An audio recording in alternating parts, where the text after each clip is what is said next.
You are waiting for a miracle. You are waiting for someone to look past your flaws, your laziness, and your profound lack of physical results and love you for exactly who you are. You have been poisoned by a modern fairy tale. You believe that deep down, your soul has an inherent value that the world is somehow obligated to respect. You think your messy, unrefined, chaotic inner self deserves unconditional love, absolute loyalty, and infinite patience. Let us look at what happens when you actually test this theory in the physical world. Look at the man who decides to strip away his utility. Look at the man who loses his ambition, loses his job, and decides to sit on the couch and just be himself. He expects the world to hold him.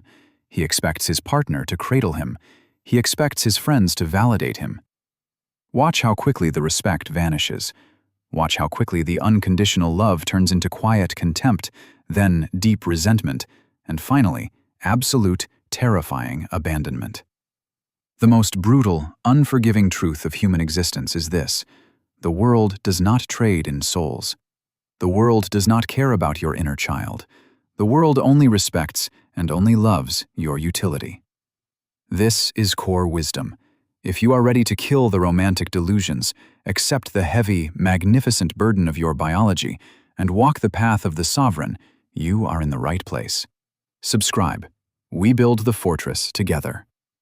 Let us perform a ruthless, unsympathetic deconstruction of the Disney fairy tale. We must step out of the illusion of equality and examine the biological hierarchy of love.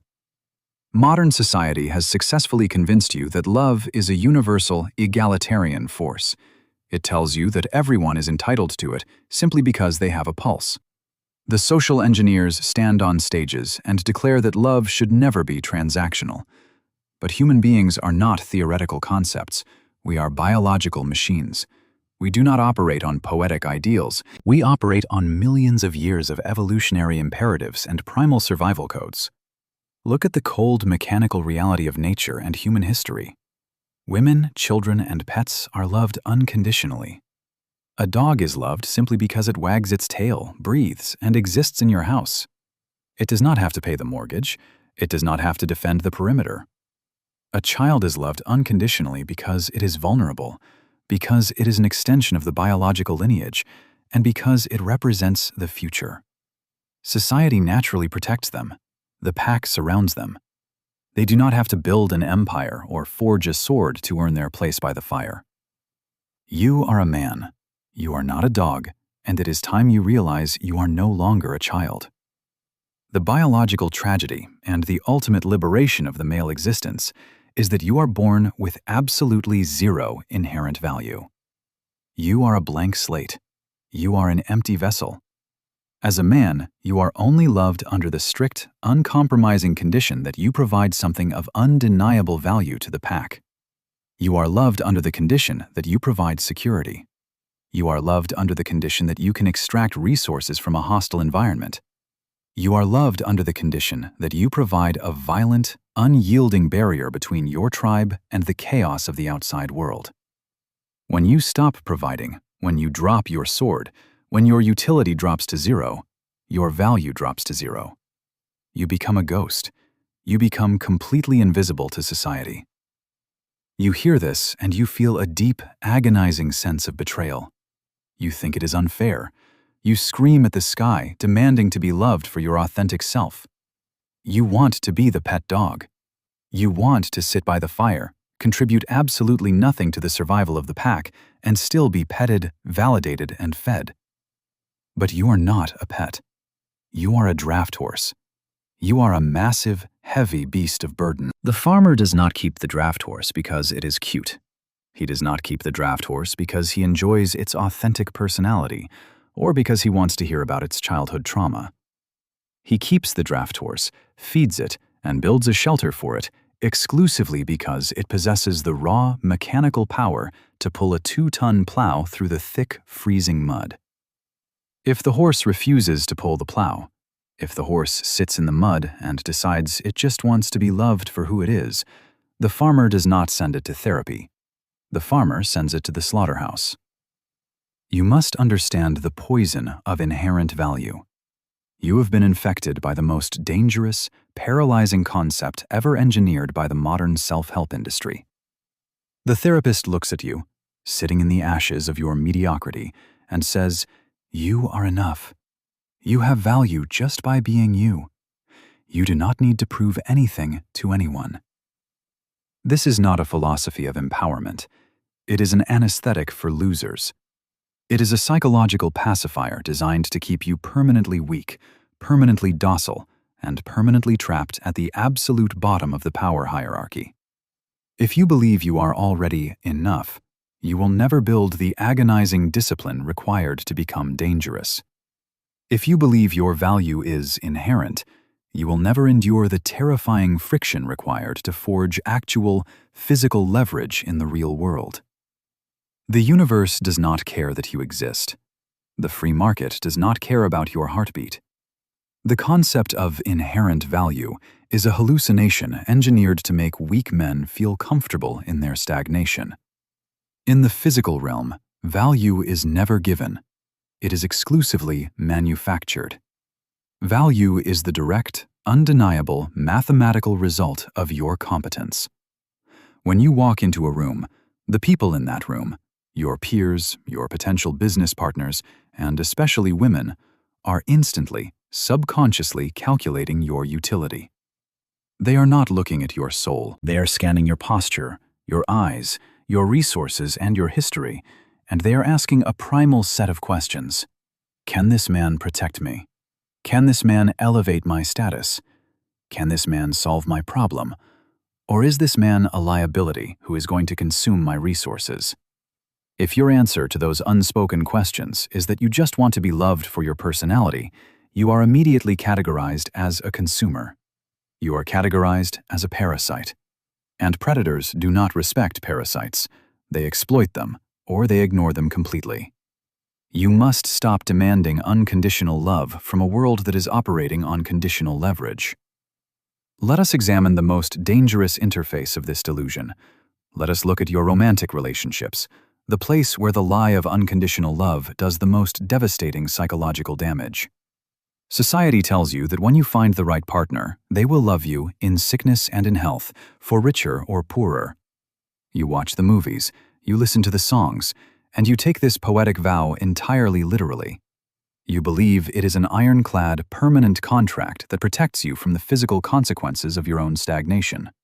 You think that once you secure the relationship, once the ring is on the finger or the lease is signed, you can finally take your heavy armor off. You think you can stop fighting. You can stop chasing your ambition. You can stop imposing brutal discipline on your physical body. You believe you can finally just relax and be your authentic, lazy, unrefined self because she promised to love the real you. You do not understand the terrifying mechanical reality of feminine biology. She does not love you unconditionally. She loves the version of you that is capable of conquering the world. She loves the security you provide. She loves the undeniable physical and psychological strength that allows her to safely rest in her feminine energy. She loves the utility of your power. The moment you drop the sword, the moment you become a financial, physical, or emotional liability, a catastrophic alarm goes off in her primitive brain. She looks at you sitting on the couch, complaining about your life, refusing to execute, and her DNA registers a mortal threat. She is tethered to a sinking ship.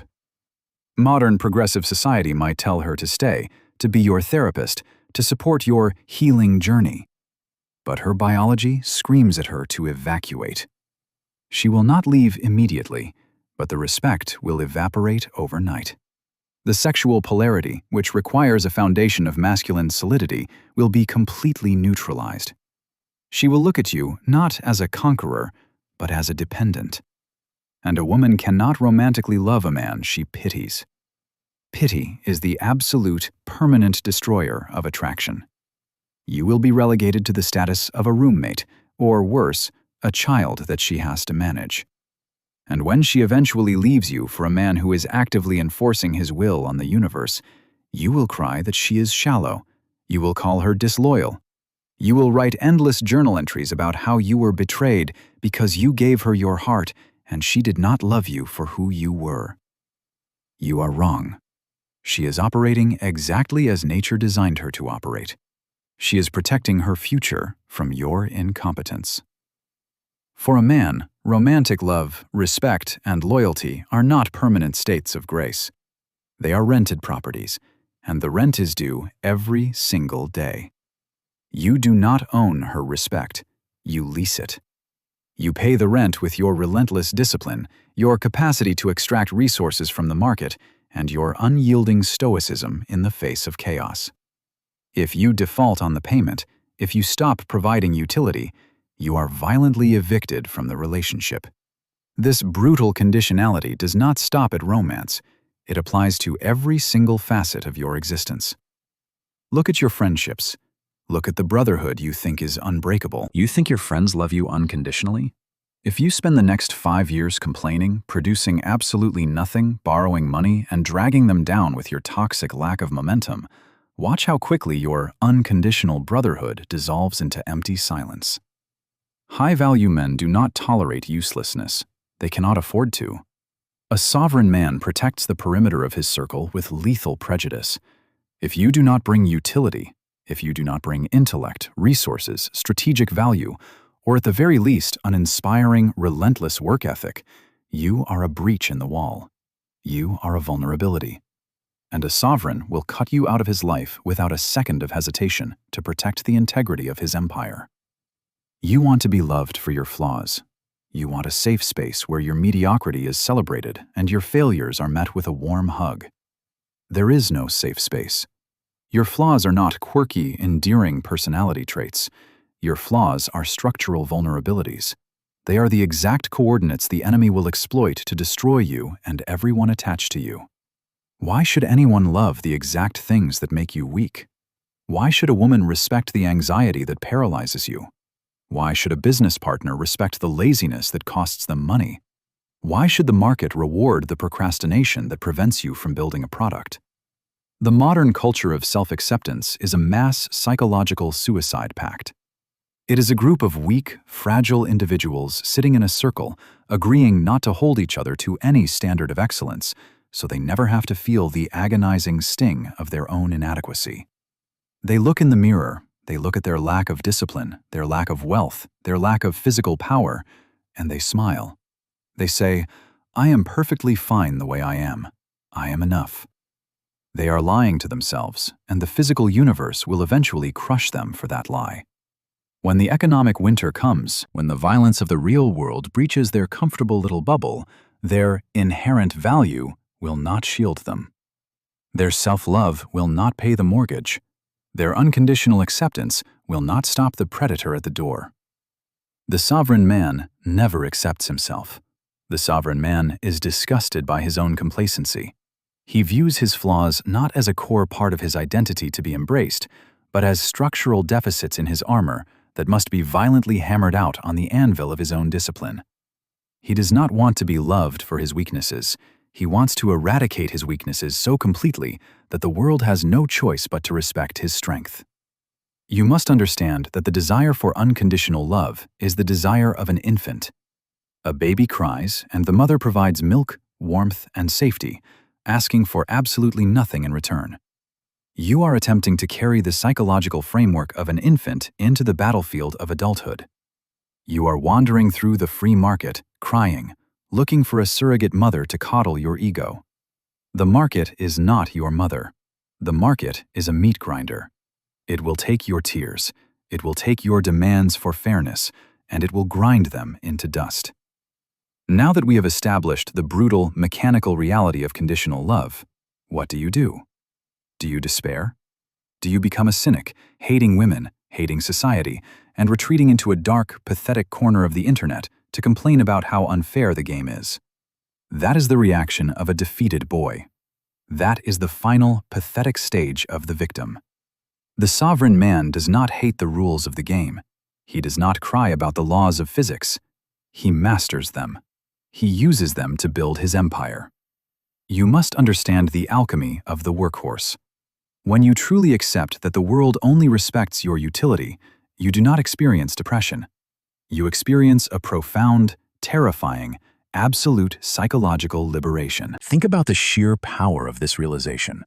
If your value is not inherent, if it is not magically bestowed upon you by the universe, it means your value is not controlled by the universe either. It means your value is entirely, 100% within your own physical control. You do not have to wait for someone to magically see your worth. You do not have to hope that someone will finally understand your complex soul. You manufacture your worth. You forge it in the blinding, screaming fire of your own execution. You take your physical body, which currently possesses 0 market value and 0 physical leverage, and you take it to the iron. You break the muscle fibers down, and you build them back up. You transform yourself from a fragile, soft vessel into a lethal, capable machine. That is utility. You take your mind, which is currently filled with useless, chaotic emotions, anxiety, and cheap dopamine, and you force it into the cold architecture of discipline. You force yourself to learn a high-income skill. You learn to code, you learn to sell, you learn to negotiate, you learn to lead men in the face of absolute chaos. You transform your brain from a hyperactive liability into a highly calibrated weapon that can extract capital from the market on command. That is utility. You stop begging the world for love, and you start building leverage. Here is the supreme, beautiful irony of the sovereign path. The moment you completely abandon your desperate, pathetic need for unconditional love, the moment you kill the romantic ideal and focus your entire existence on building your utility, the world will suddenly surround you with the exact admiration you were previously begging for. When you are a massive, armored draft horse, effortlessly pulling the heavy chariot of your own empire through the mud, people will flock to you. Your woman will look at you with absolute, undeniable reverence. She will not pity you. She will deeply, biologically desire you. Your peers will treat your words as law. The free market will eagerly hand you its resources, its capital, and its respect. But when that happens, you will no longer care. You will look at the admiration of the crowd, and you will feel absolutely nothing. Because you will realize that their respect is not aimed at your soul. It is aimed at your competence. It is a conditional response to your physical power. And you will prefer it that way. The sovereign man does not want a cheap, fragile love that is handed to him simply because he exists. He views unearned love with suspicion and disgust. He wants a respect that is purchased with blood, sweat, and iron. He wants to know that if he lost his power tomorrow, the world would turn its back on him. That cold, unforgiving reality is the exact fuel that keeps him awake at 4 a.m, sharpening his sword while his enemies are asleep. Tonight, the fairy tale comes to a violent end. You must manually, deliberately murder the naive little boy inside your head who is waiting for a surrogate mother to unconditionally validate his existence. Stop crying because the world does not care about your feelings. The world's indifference is the greatest gift you will ever receive. It is the ultimate blank canvas for your ambition. Stop asking your partner to be your therapist. Stop expecting your friends to tolerate your stagnation. Stop demanding that the free market respect your unexecuted potential. Accept the heavy, magnificent, terrifying burden of your biology. You are a man. You are a mechanism of provision, protection, and conquest. If you are not providing, if you are not protecting, if you are not conquering, you are absolutely nothing. Accept the conditional nature of reality. Embrace the transactional nature of power. Become so incredibly useful, so undeniably competent, and so terrifyingly capable that the world has absolutely no choice but to respect your existence. Do not ask them to love the fragile man inside the castle. Build a fortress of utility so massive, so heavily armed, and so impenetrable that they are forced to bow before the walls. This is core wisdom.